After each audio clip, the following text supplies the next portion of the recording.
Okay, so I think we can start. Yes, please. Yeah. So this is the fourth lecture of our spring season of the Speaking from the Margin series, organized by the Database of Byzantine Book Epigrams at Ghent University. As you might know, this online series started as a replacement of a conference that was supposed to take place somewhere in spring 2020. Everybody knows what has happened since then. But this format of monthly lectures or almost monthly lectures seemed to work quite well to bring people from all over the world together. So we are perseverating in this format, and we have already had many interesting discussions through this series. Today, we are very glad to welcome Manolis Patedakis, who is a professor of Byzantine Philology at the University of Crete in Rethymno. Professor Patedakis has studied at the University of Crete and has obtained his doctoral degree at the University of Oxford. He has worked on the author, the Patriarch Athanasios I of Constantinople, also edited texts of this author, but has also studied various other issues of Byzantine literature, the poet Symeon the New Theologian, and especially also he has worked on later Byzantine and post-Byzantine inscriptions from Crete.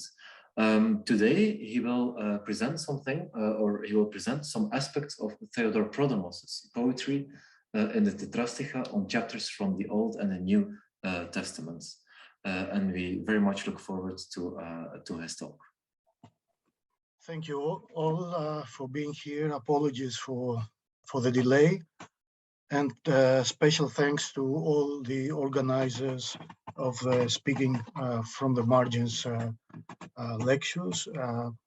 Many thanks to you, Floris, for inviting me, and the whole team as well. It's a pleasure to be with you, although who couldn't make it for the conference before the pandemic. So I hope that we'll have the chance in future to meet all together. So dear colleagues, dear friends, I will start with a picture on the poster and the first slide that follows. That is Prophet Elijah asked God in his prayer and got a reply that it would not rain unless he said so. Thus he caused a drought period that afflicted the biblical Samaria and its king Ahab, who had introduced the idolatry of pseudo-god Baal. During it, the prophet was hidden near the torrent Horath. He was drinking water from it and was fed by ravens that were bringing to him bread every morning and meat every evening. It did not rain for more than 3 years, and a famine tormented the whole of Samaria. The prophet left the place only when the torrent dried out of water. Thereafter, he received food and water by the widow of town Sarepta.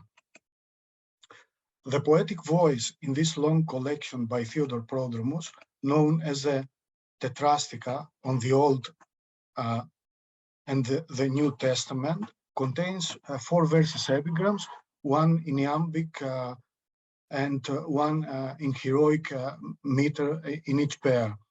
They refer to incidents and persons in the books of the Bible, and they are almost 600 in total, 183 for the Old, and almost 400 for the New Testament. This specific one that you see in your screen refers to this incident that I mentioned before of the feeding of Prophet Elijah by ravens in an iambic tetrastich. The authorial voice addresses him in a manner that points to Elias's irresponsibility for the suffering of the Samaritan people. I read in translation the poem. You live in comfort and rejoice, Elia. and you are fed by ravens as your dinner carriers. However, all people of Samaria get consumpted. Unbind the shackles of the clouds, give rain. Another iambic epigram, comment on an incident from the previous book of the Old Testament, that is the killing of Absalom, as it is from its inscription. I read, on Absalom, who hung from his hair on a tree and was killed. Indeed, Absalom was killed by the soldiers of his father, King David, despite David's order to them not to kill, but capture him alive. As when he was riding horseback, his long and nice hair were entangled on the branches of a tree, thus he remained hanging in the air, an easy prey for his pursuers. The poetic treatment on this short story turns again in an unexpected way in the verses of this iambic tetrastich that follows. I read, I want baldness rather than having nice hair, if hair are to cause my death. For if Absalom did not have nice hair, he would not have been captured and perished after being murdered. The first person singular, ego, of the poem is very clear in expressing his strong affirmative wish and preference in having a bald head instead of nice hair. The tone of such a composition sounds playful, maybe sarcastic, I would say self-sarcastic, in the sense that I think this is Prodromos' comment on his own baldness. He makes fun of himself in just one verse in a graceful and artful way, and the question is, in front of which audience? From another iambic tetrastich of Theodore, this time I read the inscription on the little boys, 42 in number according to the scripture, who were devoured by bears after Eliseus cursed them because they made fun of Prophet Eliseus' baldness. Again, words address this time the young children. I read, you mock children, the head of Eliseus, because it is bald and totally stripped bare. However, he by all means will not mock you, but he will give you as food to the shaggy-haired bears.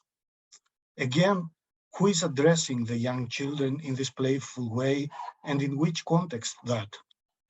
As if a self-presentation takes place with some good excuse in front of a gathering of children, those of a class. King David, who's feeling cold, according to the title of the next epigram, and I was sleeping with a virgin in order to get warmer, also is not spared. I translate the text. Your inborn and natural warmness has withered, David, from the long time. Well, let the non-genuine warmness to hit you, not from a blanket, but from a nice virgin.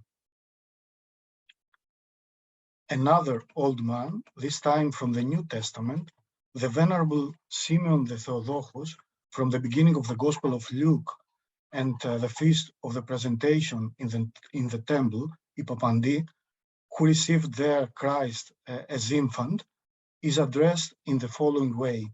Watch out, old man, not to drop the baby, as your arms are trembling from age. Symeon, however, is not slow at all in replying to the one who has just addressed him, and says in a perfect comeback, the baby that you see is God, the Father of the time. Therefore, he will not fall, but he will bolster my hands. Theodore's poems on Gospels occupy the major part of this collection, starting from Matthew to Mark, Luke, and John, and following the same order as in the Bible. As we notice, also in this part, the poetic voice feels free to speak openly and address sacred figures in various manners. To the reaction of Apostle Peter to cut the ear of a servant called Malchus, during the arrest and betrayal of Christ in the Garden of Gethsemane, again the authorial voice responds in an unexpected way. I translate, on the cut of the ear of Malchus. I praise you, Peter, for the much admired love that deprives Malchus of his one ear. However, if I was present and I had a knife with me, I would deprive him of both ears. We have seen so far that the treatment of figures or incidents from the Bible, both the Old and New Testament, in which each subject often develops in an original as well as an unexpected manner of viewing persons and certain details from each story. Details from the narration, as the one that you see in the screen, are recreated in a poetic, epigrammatic, I would say, manner.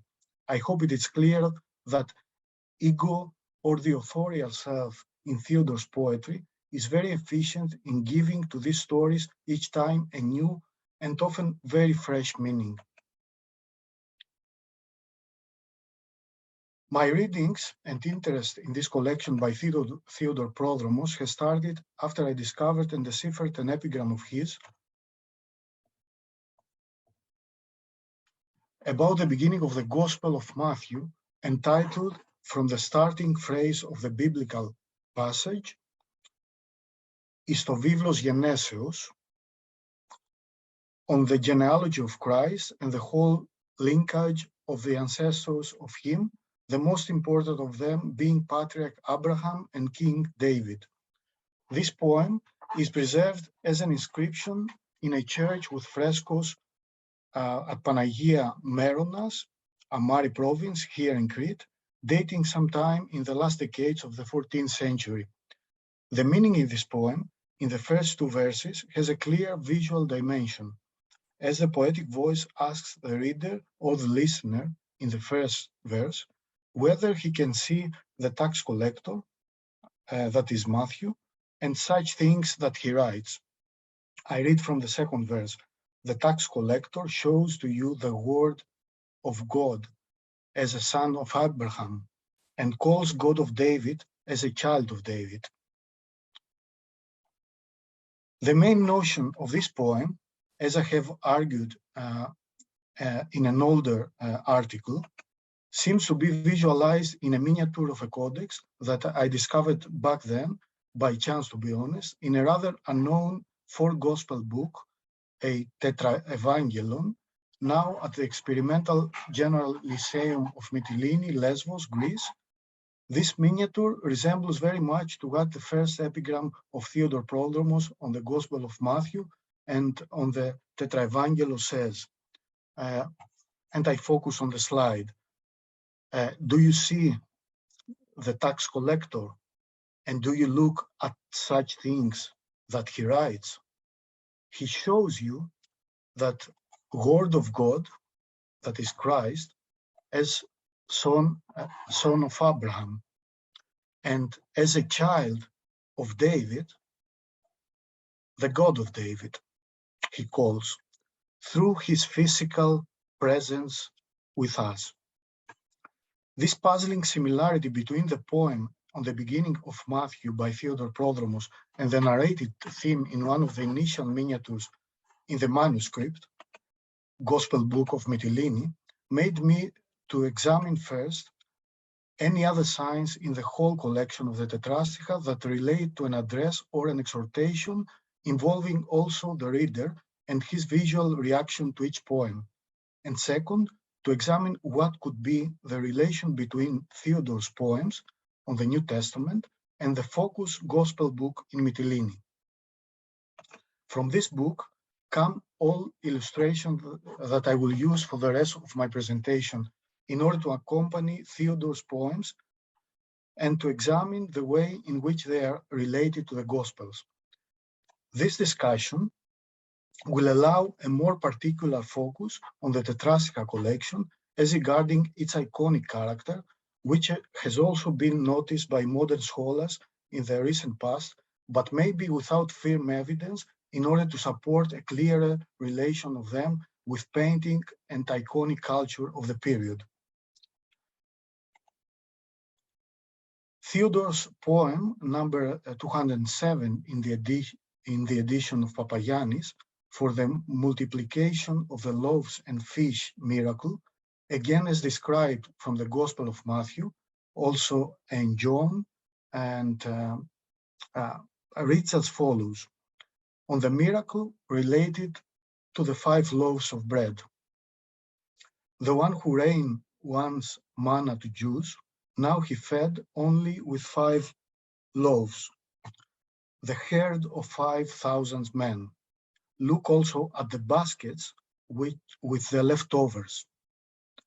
What happens here? The poetic voice does not only put stress on the fact, just a moment, on the fact of the miracle, but in the last 2 verses gradually moves his camera in order to focus on a visual detail of the miracle. The baskets full with the leftovers of barley bread are also there for catching the attention, of his reader with the verb ora. He exhorts the audience to pay visual attention. Does this form ora mean just to see by reading, or to look, or to watch, or all together? Maybe the miniature that I have put in the slide from the same 4 Gospel book of Mytilene can help us. I also focus on this slide. We also see here Christ on the left in your screen distributing bread loaves to 1 or 2 of his disciples, who in turn pass them to the prostrating figures of the 5,000 men as depicted in the right down part of the image. Above this bunch of people, or herd as called in the poem, the construction, the shapes in brown, indeed look like woven baskets, a detail in the miniature that can attract our attention in the same way as the 4th verse in the poem of Theodore, which exhorts us with the verb ora in a rather mild imperative form. Similar moments and invitations on the part of the poetic voice to the reader in order to pay attention and see a detail, in fact, in order to lead back the discussion of the event or the re-narration of it by the poem, or to look at the reality as described in a more visual mode, are not that rare in Prodromos' collection. Let us look again at this poem of Theodore Prodromos on the denial by Peter. I read, is not this Peter who yesterday said with a tongue full of insolence, as if he would not deny the Lord? Now look at him, how he denies for the 3rd time. The rooster is crowing, and Peter, who knows, repents, is shedding tears. Again, the poetic narrator renders the event briefly in his unique way of condensing chapters of the Gospel, or he rather involves other processes, human processes, vision in particular, as he focuses on this specific frame of the story. Peter, look at him after the 3rd denial on his part, and the cocks crow, how in repentance he's weeping. I have used so far as an available depiction these miniatures from the 4 Gospel book in Mytilene. But when a story comes from the Old Testament, we lack such an image, at least in this manuscript. As in the well-known case of Abraham's trial and his willingness to sacrifice his child Isaac, I read, on Abraham's trial and the take, your beloved son. Abraham being captured in between of 2 loves, the one natural and the other beyond any nature, he preferred the one beyond nature to the natural. You behold the son, the knife, the wood. Again here, the poem moves from the comment or the analysis of the event to the details of a visual representation. Isaac, the knife, the wood, which the viewer is invited to notice, regardless whether we see them or not. I think here that the poem is also clear in pointing to an image to which it draws our attention, and which also was a common subject in visual arts in later Byzantium and beyond. Let us further discuss the possible relation between certain poems or the whole collection of the Tetrastykha by Theodore Prodromos and visual representations in book culture of the time as represented by the four Gospel book of Mytilene. I will start with an obvious remark, which however needs to be preceded. The order of the group of epigrams in Theodore Prodromos' collection, called Tetrastykha, on chapters of both the Old and the New Testament, follows the sequence of the relevant books in the Bible, that is, starting from Genesis, Exodus, Leviticus, Numeri, and equally for the New Testament from the Gospel of Matthew, then Mark, after that Luke, John, and lastly the Acts of the Apostles. The total number of 4 verses epigrams, always in pairs, one in iambic and one in heroic elegiac meter, as they are called in general titles of the collection, reaches almost 600 of them. That is almost 300 pairs of iambic and heroic tetrastykha in total. If I have counted right for the Gospels, 48 of them cover events from the narration of Matthew, 3 for Mark, as you see in this slide, 16 for Luke, and 12 for the Gospel of John. Going back to the 4 Gospel books from Mytilene and counting the miniatures created for each of the Gospels, the analogy seems to be similar. That is, let me see, 44 miniatures for Matthew, 26 for Luke, and 10 for Mark, 26 for Luke, and 12 for John. Furthermore, between the part of Prodromos' collection of the Tetrastykha and the 4 Gospels and the 4 Gospels book of Mytilene, not only numbers are alike, but also the selection of subjects that are narrated is very similar, and they coincide in most cases. What I want to argue also in this case is that the plan for the creation of the 2 collections, that is Theodore's tetrastych poems and the miniature images icons by an unknown painter correspondingly, seems to share not just a common base, which also exists in the division of passages in the 4 Gospel manuscript book in general as a lectionary, but a mutual, maybe a reflecting, mirroring treatment of the subject each time. It is interesting that during the last years, quite a few tetrastychs of Theodore Prodromos on the Gospels have been discovered accompanying images either on frescoes or portable icons.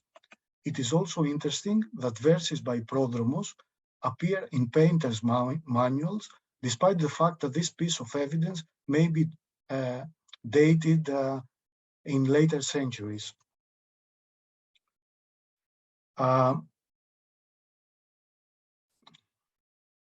What is important is that through several examples, we can confirm that.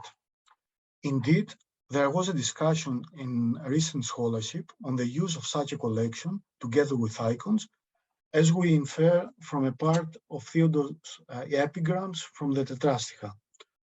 Wolfram Herodner has proposed a few years ago that epigrams of Prodromos' Tetrastykha were destined to accompany a luxurious manuscript of the Bible, and similar views were expressed also for other works of Theodore by other modern researchers. As summer is approaching, but of course not only for this reason, let us see 2 last miniatures on the shore or just above the surface of the sea.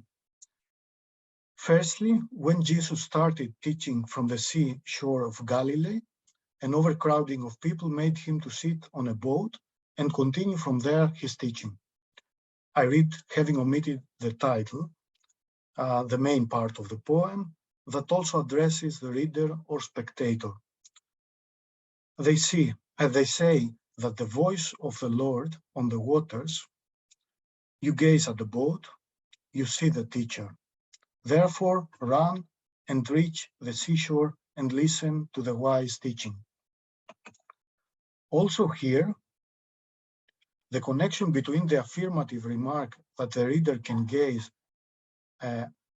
at and see the venue with the teacher by the seashore on a boat and the image itself in this folio make clear that these two can be related as they describe the same instant.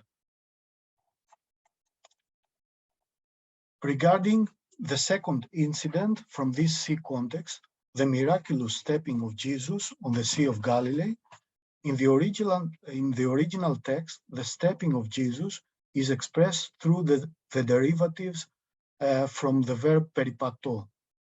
Peripaton, peripatunda are the phrases in the Gospel. However, more interesting is the choice of the noun peripatos, which both the title of the poem by Theodore and that of the lection passage on the manuscript of Mytilene have chosen for this narration. You see the same. Now, what I think is that Prodromos could have composed his tetrastica not just by consulting a copy of the Bible, but in the case of the New Testament, by going through an illuminated four Gospels book. This manuscript, as a lectionary that it is, has a similar logic and similar division of passages for Gospels narration. However, further discussion on a passage or on a detail of it in a poem or its representation in an image were not simply a matter of random choice. These same details in the Gospel narration that were suitable in order to be depicted were chosen as subjects for miniatures. In this sense, Theodore Prodromos also selected rather narrative passages and less contemplative ones, for these choices suited better to the general program and free spirit of the collection. I also think that Prodromos could have got inspired by such an illuminated manuscript book. This does not mean that the one from Mytilene, dated in the first decades of the 13th century, probably originated from Asia Minor, could be the copy that he used. The one of Prodromos could be an archetype of the one in Mytilene. And I add another thought. Could it be that the composition of the tetrastica and the painting of the miniatures were activities under a common project, in which case there was not just an inspiration on the part of Prodromos, but a simultaneous work on both, like communicating vessels? The most attractive hypothetical relation between the two that I am inclined to believe borrows from another comment by Wolfram Herndner for the relation of the poetry of Prodromos in the tetrastica with image culture. Herndner mentions a Bodleian manuscript, a later Synaxarion, with all sense of the year, in which the accompanying headings for the images consist of pieces from a verse Synaxarion by Nikephoros Kallis Xanthopoulos. Could it be then that in the lost four Gospels archetype of the Mytilene Codex, miniatures were accompanied by poems of Prodromos as captions, headings for the narrative images? In conclusion, I would mostly believe that poems of the tetrastica functioned in a multiple way. As I hope that I have shown through specific examples at the beginning of this paper, some of them would present Prodromos himself as well as his sense of humor, sarcastic spirit, and ethiopoetic mood in front of a various audience, as some of modern scholars have suggested. In this same collection, the representational dimension of some of his tetrastica is not only one out of many, but an important one, the study of which can contribute further to the understanding of the relation of Prodromos' work with pictorial activities and the role of image power in his poetics. Thank you very much for your attention.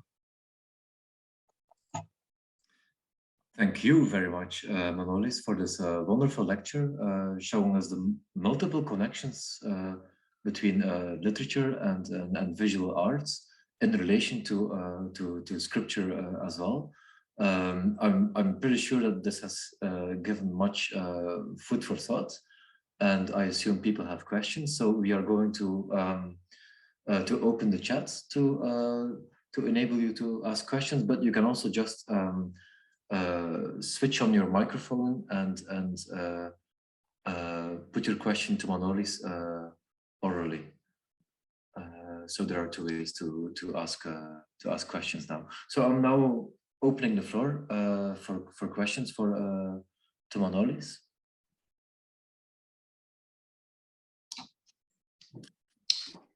Can you hear me? Yes, I can. Thank you. Okay. First of all, thank you for this really wonderful and very fascinating paper you just gave. I had a more general question I wanted to ask you, and it is on how you link this text of Prodromos with the larger context of what we can call Byzantine humor, you know, the apparition in about the 11th, 12th century of what you justly refer to as a sarcastic, humorous text. You know, you use the example of course, Prodromos' boldness, which he complained and joked about. Sometimes we don't really know if he jokes about it or complains. In his letters, in his poems, in many, many texts. So how do you envision this genre of Byzantine text in relation with this particular text of Prodromos? Mm-hmm. Yes, during the past years, in a few instances, I gave lectures on this specific genre of literature, like epigrams, or generally poetry of the 11th, and the 14th, and the 12th century at our university in Crete. And usually, I mean, through the interaction with students, I realized that especially for Christian subjects that they develop in this text, there is a particular freedom and probably, I mean, a way of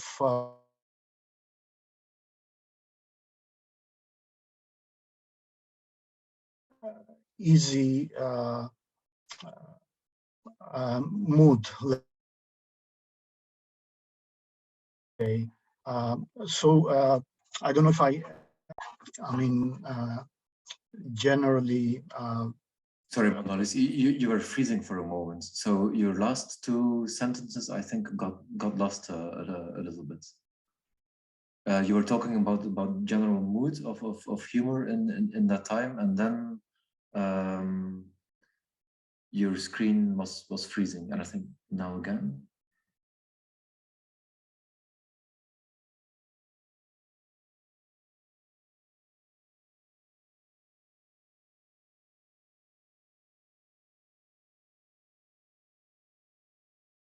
Now, can you hear me? Now, yes, but the past minutes, let's say, were lost in. Yeah, I saw that the connection. Yeah. It appeared that it wasn't that stable for a few moments. Yeah, you were talking about the more general mood of that time. Then you were going to explain it further, but then I was saying that reading other poems as well from I will mostly speak of poetry rather than other genres, like Christopher Mytilineos and John Mavropoulos, etc. I would see that there is a freedom of expressing things in a context, in a Christian context, like addressing God in a way that you would not expect. From this aspect, I see that in this aspect, I see also that humor is involved and a sarcastic tone and irony in some cases. But I don't know if I answered to what Kahal asked.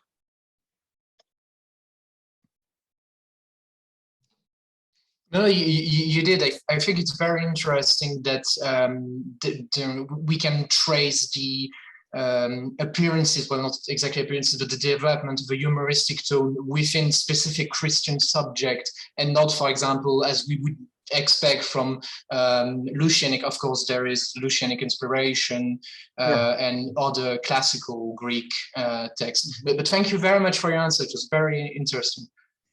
You're welcome.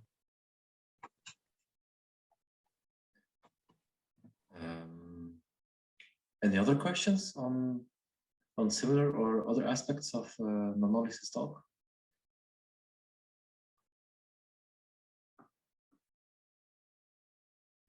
Julian?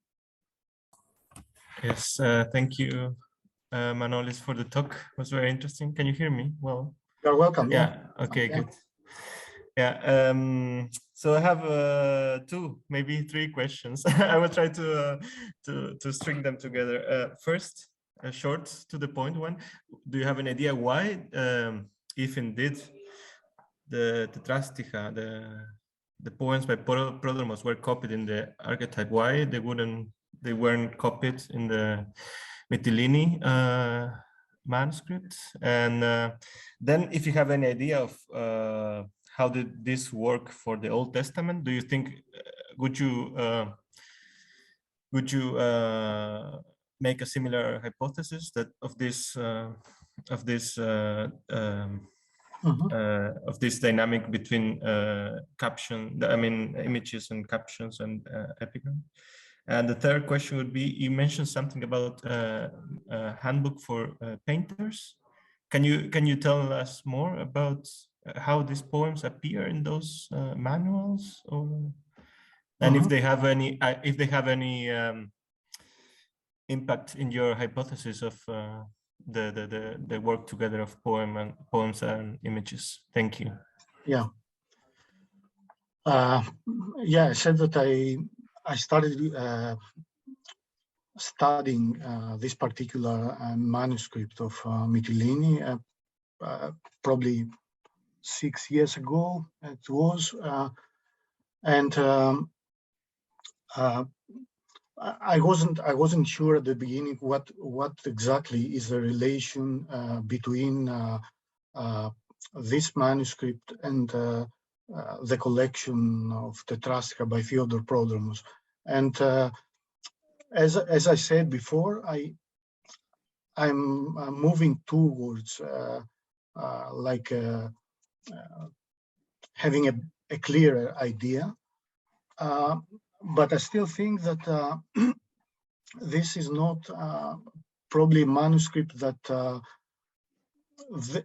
manuscript that Prodromos had access to. And that's why I mentioned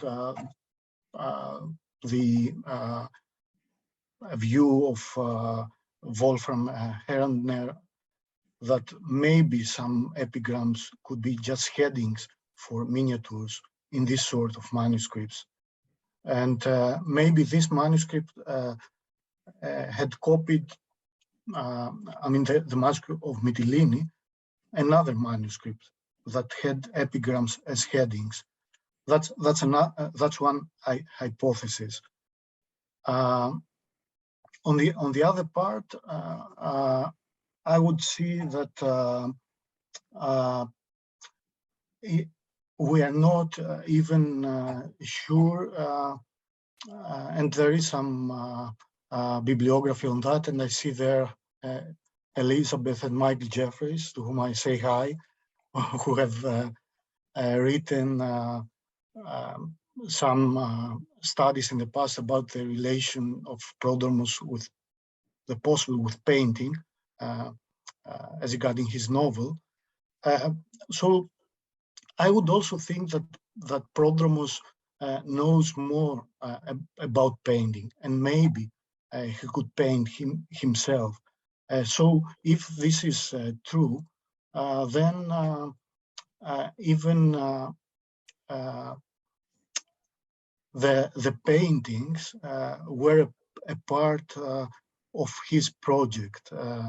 So epigrams were produced together with that. But again, for this, I cannot give a definite answer. As regarding the second of your, I didn't say something about the Old Testament part. I see mostly that these signs like verbs, visual verbs exist. We meet them in epigrams from the New Testament. So I'm not very sure if Prodromos had this visual logic in both part of his collection. The Tetrastica collection. Both in the one for the Old and the New Testament. I see mostly that he develops this technique in the part for the New Testament. And I think that this is also the most important, also in terms of its size. He puts a particular emphasis in producing this part. So I'm not sure actually if he would use also an illuminated manuscript of the whole Bible. But probably he used one of the Gospels, and as regarding the other part, he was creating similar epigrams, but without using a manuscript as well. And as regarding the preservation or the circulation of Prodromos' tetrastichs in manuals of painters, we have some instances in the manual by Dionysius of Furna, which is later, but the more I have worked during the past years on inscriptions, the more I see that Dionysius maybe is a later work, but he's based on earlier ones. So we see there some verses of Prodromos, separated from the four verses Tetrastica. So we see one or two verses to be incorporated in Dionysius's manual. For example, for the crucifixion, there are instances of using one verse or two verses, or the entombment of Christ, that's another case. And recently, actually, in Naxos, I mentioned that during the paper, a colleague, an art historian, had shared with me an inscription, which we saw that it was also an inscription of coming from the Tetrastica on the entombment of Christ. So I see that this sort of insertions of inscriptions in monumental art, maybe they can come out of their use in manuals. So the more we find examples like this, the more we can be we can have a clearer idea.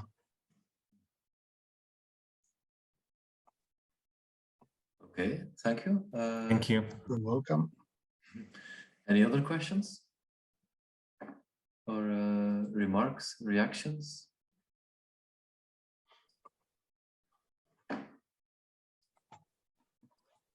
Do I see Elizabeth Jeffries raising her hand? Yes. Yes. Professor Jeffries, I give you the floor. If you switch on your microphone, because now we cannot hear you yet. Yeah, yes, unmute. This is the current cry, unmute, unmute. That was fascinating, much enjoyed it. I've found myself sitting here thinking, you were talking about an archetype manuscript. Do you think Theodore had been commissioned to produce a set of these, the Tetrastica, which, with an idea that they could also be illuminated? And then I'm thinking, for example, there's the handsome grammar volume, which was done for someone, lots of lovely decoration. There's the hint in the novel that this was also decorated. Do you not think that one might be seeing here the remains of another great commission for a splendid manuscript? Mm-hmm. Totally far-fetched. Yeah. I was trying, thank you, Elizabeth. I was trying to think during this, the work I did for this paper and on other instances working on this manuscript. I was trying to think how Prodromos was using it, and I'm mostly convinced that his work, his composition, the composition of his epigrams was a work that followed. Firstly, the miniatures were painted, were created, and at the same time, the text of each lection, I talk mostly of the gospel, was there, of each lection. And I'm thinking also of the liturgical sense of the lection. And after having miniatures in front of him and the text in lections, he would decide in what way he would comment through his epigram on each lection, on each passage. In some cases, he would comment on the picture, on the image. In some others, he would find another detail of the narration. So, to be honest, I wanted to work more on the illuminated grammar in Jerusalem and see if I see something in common, but I didn't have the time at this stage. So I don't know if in the case of the grammar and of the novel, could a similar way of working be applied, like that he would have the text in front of him and or other visual inspirations, and he would compose his own text. Yes, the novel, it's certainly the preface is very closely reflecting the text of the novel. I'm not sure what the evidence is for the novel itself being illustrated or with subsequent images. But the grammar, no, I've not seen the manuscript. I've simply seen a few pages, so I have no clear idea of how that has been integrated. I think there's scope there for lots of intriguing investigation. Thank you. Thank you too. Yes, absolutely. We haven't seen the end of all the multiple connections between media, between art and text in that time. But what you have shown us, Manolis, is definitely a very interesting piece in that puzzle. So thank you, Manolis. Thank you, Elizabeth, for the question. And perhaps a last question or a last remark, or short, brief intervention, because mostly we conclude within 1 hour.